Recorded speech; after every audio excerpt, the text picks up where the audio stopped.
At MIT, does calling for the genocide of Jews violate MIT's code of conduct or rules regarding bullying and harassment? Yes or no?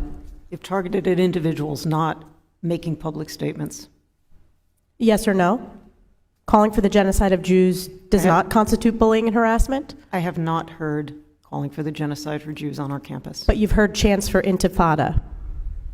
I've heard chants, which can be anti-Semitic depending on the context, when calling for the elimination of the Jewish people. So those would not be according to the MIT's code of conduct or rules? That would be investigated as harassment if pervasive and severe.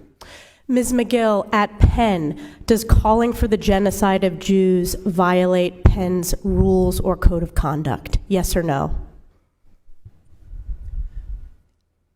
If the speech turns into conduct, it can be harassment, yes. I am asking specifically calling for the genocide of Jews. Does that constitute bullying or harassment? If it is directed and severe or pervasive, it is harassment. So the answer is yes. It is a context-dependent decision, Congresswoman. It's a context-dependent decision. That's your testimony today. Calling for the genocide of Jews is depending upon the context. That is not bullying or harassment. This is the easiest question to answer yes, Ms. McGill. So is your testimony that you will not answer yes? If it if the yes speech or becomes no? if the speech becomes conduct, it can be harassment. Yes. Conduct meaning committing the act of genocide? The speech is not harassment? This is unacceptable, Ms. McGill. I'm going to give you one more opportunity for the world to see your answer.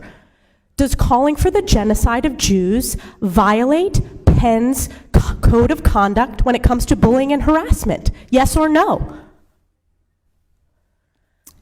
It can be harassment. The answer is yes. And Dr. Gay, at Harvard, does calling for the genocide of Jews violate Harvard's rules of bullying and harassment? Yes or no? It can be, depending on the context. What's the context? Targeted as an individual, targeted at an individual. It's targeted at Jewish students, Jewish individuals. Do you understand your testimony is dehumanizing them? Do you understand that dehumanization is part of anti-Semitism? I will ask you one more time. Does calling for the genocide of Jews violate Harvard's rules of bullying and harassment? Yes or no? Anti-Semitic rhetoric. And is it anti-Semitic rhetoric? Anti-Semitic rhetoric, when it crosses into conduct that amounts to bullying, harassment, intimidation, that is actionable conduct, and we do take action.